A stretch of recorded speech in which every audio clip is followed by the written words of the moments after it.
सुनो, एक गिलास पानी देना। क्या? एक गिलास पानी ले आओ। ना तो मैं आपकी नौकरानी हूँ और ना ही आपका छोटा भाई जो आपका हुक्म सुनते ही दौड़कर आपके लिए गिलास पानी ले आऊं। मेरे बाप के घर में मेरे एक इशारे पर 10 नौकर हाथ बांधे खड़े रहते थे। ये मत भूलिए कि मैं एक अमीर बाप की एक लौती बेटी हूँ। आप तो उम्र में बड़े हैं ना, किससे किस तरह की बात की जाती है इतनी तमीज तो आपको आनी चाहिए। Mind it.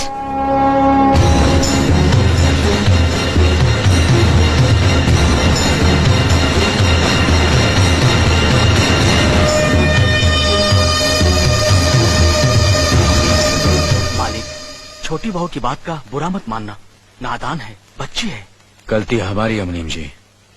हमने ऐसी लड़की को काम करने को कहा जिसे काम करने की आदत ही नहीं है। बड़े भैया पानी। नकुल, वो ट्रैक्टर रिपेयर करवा लिया ना? जी करवा दिया।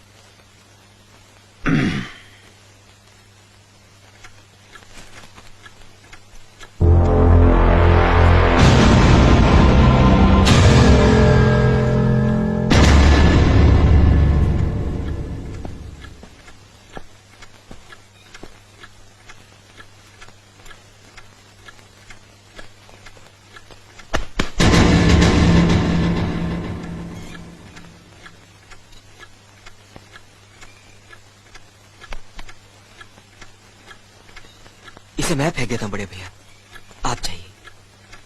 मुनीम जी, जो राम प्रसाद की बेटी की शादी के लिए जेवर देने के लिए कहा था, भिजवा दिया? जी हाँ मालिक। शहर में रहकर यही बदतमीजी और ओछी हरकतें सीखी आपने? अपने से बड़ों का लिहाज करना नहीं आता आपको? किससे कह रहे हो तुम? आपसे कह रहा हूँ। औरत पैदा हुई है तो औरत की तरह रहना सीखे। मीना, नकुल, तुम अंदर जाओ।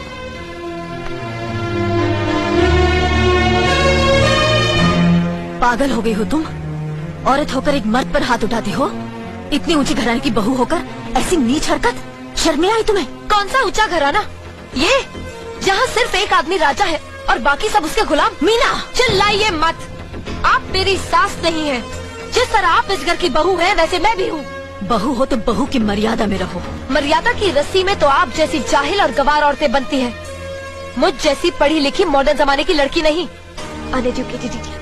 Excuse me, I'm not an illiterate. I'm a graduate from the University of Allahabad. I am aware of the modernization of women, but I have not forgotten my culture, my customs, my traditions and my values. And most of all, I'll never ever forget that I'm an Indian woman. Modern जमाने की औरत भी औरत ही होती है। उसे भी मर्द ही ब्याह कर ले जाता है, मर्द को ब्याह कर वो नहीं ले जाती। जमाने ख्याल और लिबास बदल देते हैं, औरत की शरीर की बनावट नहीं। लोग तुम्हारे ख्याल की लड़कियों को लज्जत का सामान भले ही समझते हो, इज्जत के काबिल कोई नहीं समझता। इज्जत आज भी उन्हीं औरतों की होती है जिनकी आंखों में हया हो, लाज हो, शर्म हो। हम नहीं कहते कि तुम बंदिशों में रहो, लेकिन अपने दायरे की सीमा को मत भूलो। लड़की जब अपने माँ बाप के घर होती है तब उसके कांधों पर अपने ही घर की इज्जत का बोझ होता है, लेकिन जब वो बहू बनकर ससुराल जाती है तब उसके कांधों पर एक नहीं 2 परिवारों की इज्जत का बोझ होता है। आज जिस तरह तुमने नकुल को तमाचा मारा, अगर उसी तरह उसका भी हाथ उठ जाता तो तुम्हारी क्या इज्जत रह जाती? कभी सोचा तुमने? क्या बात है मीना?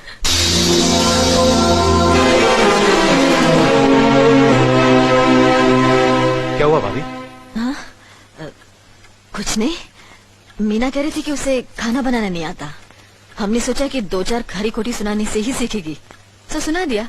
बस रोने लगी। क्यों अर्जुन, हमें तुम्हारी बीवी को डांटने का भी हक नहीं? क्यों नहीं, आप हमारी भाभी माँ हैं। आप मार सकती हैं, डांट सकती हैं, कुछ भी कर सकती हैं।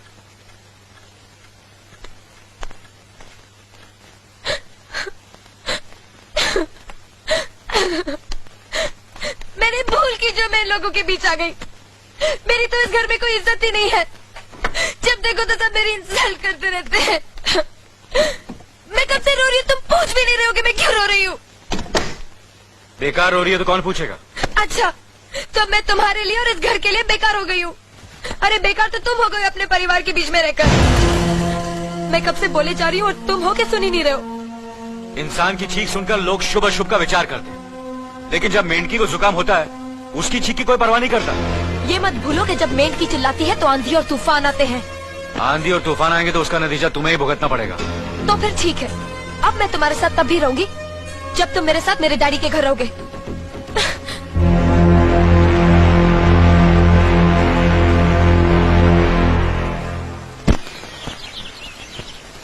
हमारी मीना बहुत प्यारी बच्ची है, लेकिन उसमें अभी भी बचपना है। हमारे तौर तरीकों को नहीं जानती है ना, लेकिन आहिस्ता आहिस्ता हम उसे सब सिखा देंगे।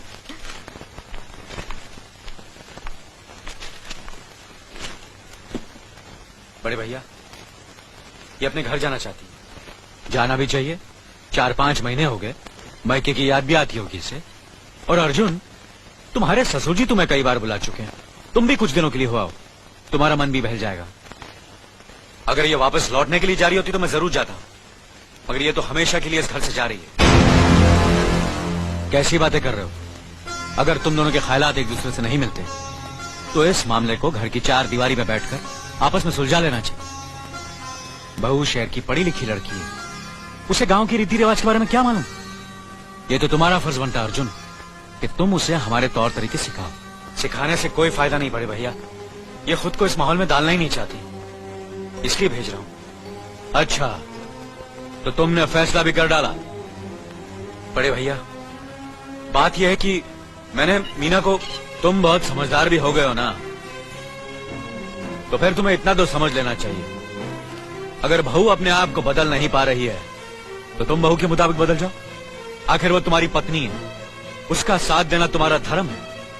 तुम्हारे भरोसे ही तो उसने अपनी सारी जिंदगी सौंप दी तुम्हें। अर्जुन, मेरे दर पर तुम तड़प उठोगे, तुम्हें तकलीफ होगी तो मैं रो दूंगा, क्योंकि हम दोनों एक ही मां की संतान हैं, खून का रिश्ता है हमारा। मगर पत्नी का नाता उससे कहीं ज्यादा गहरा होता है, क्योंकि वो पराये घर से आकर अपनों से कहीं ज्यादा अपनी हो जाती है, परछाई बन जाती है हमारी। पति शरीर है तो पत्नी उसकी आत्मा है। पत्नी ही पति के जीवन को सही अर्थ देती है, उसे कामयाब बनाती है। पत्नी के बगैर पति बेजान और बेमाने हो जाते हैं। अगर आज तुम अपनी पत्नी को हमेशा के लिए उसके मायके छोड़ाओगे तो यह गांव, यह समाज क्या कहेगा हमारे बारे में? जरा सोचो अर्जुन, न्याय के सिंहासन पर बैठकर जो लोगों के अच्छे बुरे का फैसला करता है, अगर उसी के घर में नाइंसाफी होगी तो लोग हंसेंगे हम पर, किसी को मुंह दिखाने के काबिल नहीं रहेंगे हम। बड़े भैया, मुझसे भूल हो गई, मुझे माफ कर दीजिए। मुनीम जी। जी मालिक। जायदाद के दस्तावेज लाइए। जी अभी लाया। बहू, पति ही पत्नी की असली शक्ति होती है। हमारे पुरखों ने कुल धर्म पत्नी के बारे में कहा है, जो पति के काम में उसकी मददगार हो, उसे अच्छी सलाह दे, जो दासी की तरह उसकी सेवा करे, मां की तरह उसे खिलाए पिलाए, लक्ष्मी का रूप हो और धरती की तरह उसमें सहन शक्ति हो, वही आदर्श पत्नी होती है। औरत की सोच मर्द का मुकद्दर बनाती है। वो जब बनाने पर आती है तो कुटिया को महल कर देती है, और जब बिगाड़ने पर उतरती है तो महल को मिट्टी का ढेर बना देती है। मालिक, ये जायदाद के दस्तावेज है। हमारी जमीन जायदाद कहां कहां है और कितनी है, उसका हिसाब किताब ना बाबूजी को मालूम था, ना हम तीनों भाइयों को मालूम है। बहू, तुम पढ़ी लिखी हो, आज से इसका हिसाब किताब तुम देखोगी। लक्ष्मी जी। अपनी चाबियों का गुच्छा और ये कागजात बहू को दे दो।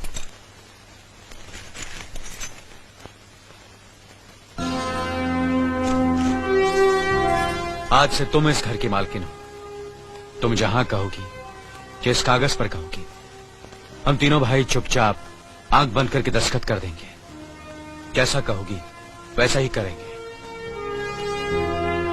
बस एक ही विनती है बहू, हम तीनों भाइयों को अलग करने का ख्याल अपने मन में कभी आने मत देना।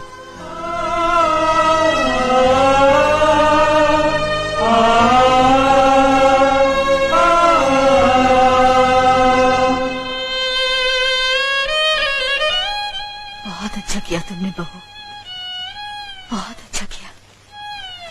इनकी आंखों में आंसू देखने की हमने सपने में भी उम्मीद नहीं की थी। लेकिन तुमने हमें दिखा दिया। बहुत अच्छा किया तुमने, बहुत अच्छा किया।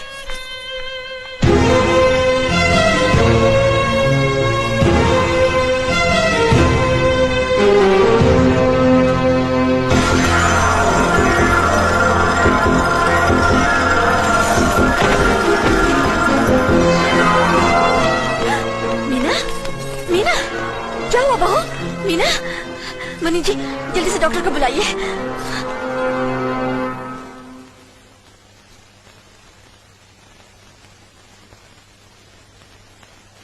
घबराने की कोई बात नहीं, ये माँ बनने वाली है।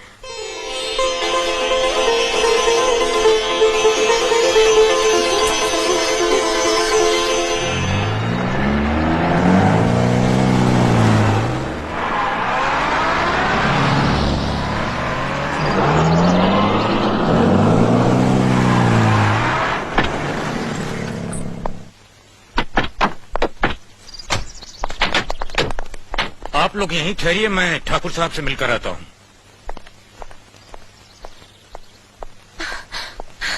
डैडी, डैडी, कैसी हो बेटी? What a pleasant surprise. आने की खबर भी नहीं की।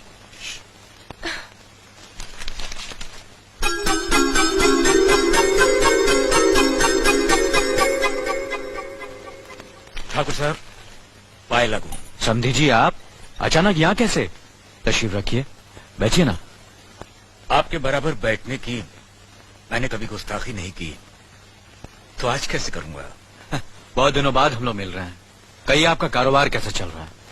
आपकी कृपा और आशीर्वाद से ठीक ही चल रहा है।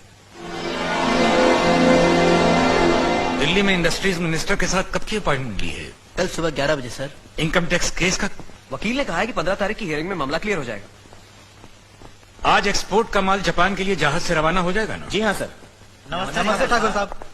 नमस्ते नमस्ते नमस्ते। अरे दीनानाथ जी, आप लोगों ने यहाँ आने की तकलीफ क्यों की? मैं आपकी संस्था के लिए गवर्नर साहब से बात कर चुका हूँ, आपका काम हो जाएगा। धन्यवाद, बहुत बहुत अरे गोपीनाथ जी, होम मिनिस्टर ने वादा किया कि आपके भाई का ट्रांसफर जल्दी ही हो जाएगा। Thank you sir. Daddy, good morning daddy. Good morning my child. आप कहीं जा रहे हैं क्या? हाँ बेटी, एक जरूरी काम से दिल्ली जा रहा हूँ, अपना ख्याल रखना। हाँ? ओके। Okay, bye. पास में ही फैक्ट्री के लिए जमीन देखने आया था, सोचा आपके दर्शन करता चलूं। अब इजाजत दीजिए। इतनी जल्दी कैसे जा सकते हैं आप? भोजन तो करते चाहिए। माफ कीजिए, आप तो जानते ही हैं, बाप बेटी के घर का खाना तो क्या, पानी भी नहीं पी सकता। शहर में रहकर भी अभी भी आप इन बातों को मानते हैं? शहर में रहूं या गांव में, मैं अपनी परंपरा और संस्कार कैसे भूल सकता हूं? आखिर मैंने इसी मिट्टी में जन्म लिया है। अच्छा, चलता हूं। अजी, कम से कम बेटी से मिलकर उसकी कुशलता तो पूछ लीजिए। ये क्या कह रहे हैं आप? मैं इतना ऊंचा नहीं हूं कि अपनी बेटी की कुशलता पूछकर आपका अपमान करूं। ठाकुर साहब, ये तो मेरी बेटी का सौभाग्य है कि वो इस मंदिर जैसे पवित्र घर में बहू बनकर आई, और फिर आपकी छत्र छाया में तो वो कुशल हो गई। राम राम। राम राम। बेटे, जिस तरह तुम मैके में चहकाती रही हो ना, वैसे ही अपनी ससुराल को भी महकाती रहना। जी।